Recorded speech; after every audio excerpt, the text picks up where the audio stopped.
Moi bo día, xentes do mundo. Hoxe toca un novo vídeo e nesta ocasión temos unha obra ben especial, Os dous de sempre, de Castelao. Castelao foi un escritor e debuxante galego que máis tarde emigraría a Bos Aires, onde acabaría morrendo aos seus 64 anos. Na súa obra cultivou principalmente o relato curto, sen embargo publicou unha única novela en 1934. O seu título, Os dous de sempre, claro. Esta historia narra a vida de dous personaxes, Pedriño e Rañolas, como se separan e o seu reencontro ao final. Pedriño é un rapaz moi lambón, que segue lambón durante toda a historia. Tras estar ás portas da morte, recibe burlas constantes dos seus compañeiros e, máis tarde, xa de adulto, da súa sogra, o que lle fai sumirse nun estado de constante melancolía e incluso ata depresión.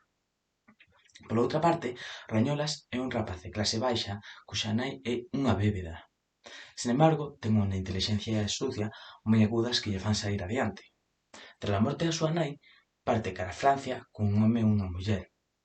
En Castela atópase cun navalleiro ourensán e, máis tarde, fuxe do home e da muller aos que acompañaba. Logo, en Navarra, volve a topar a ese navalleiro ourensán e xuntos cruzan a fronteira. Sen embargo, anos máis tarde, regresa á súa aldea natal.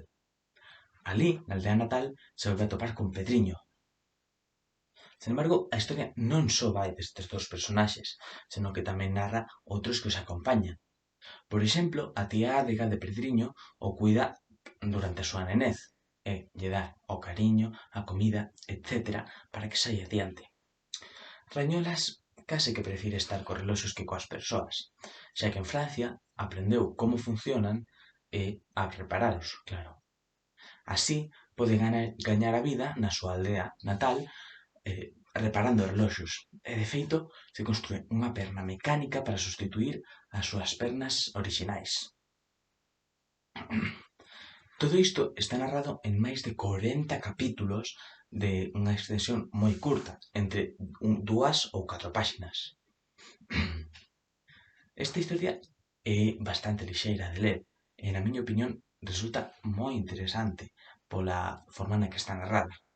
Aínda que ás veces poida ser complicado de entender polo galego non normativo, ao que moitos non están acostumados, seguro que é unha historia que máis dun gozará. Así que, ata aquí está Octuber sobre Os dous de sempre, de Castelao. Moitas grazas.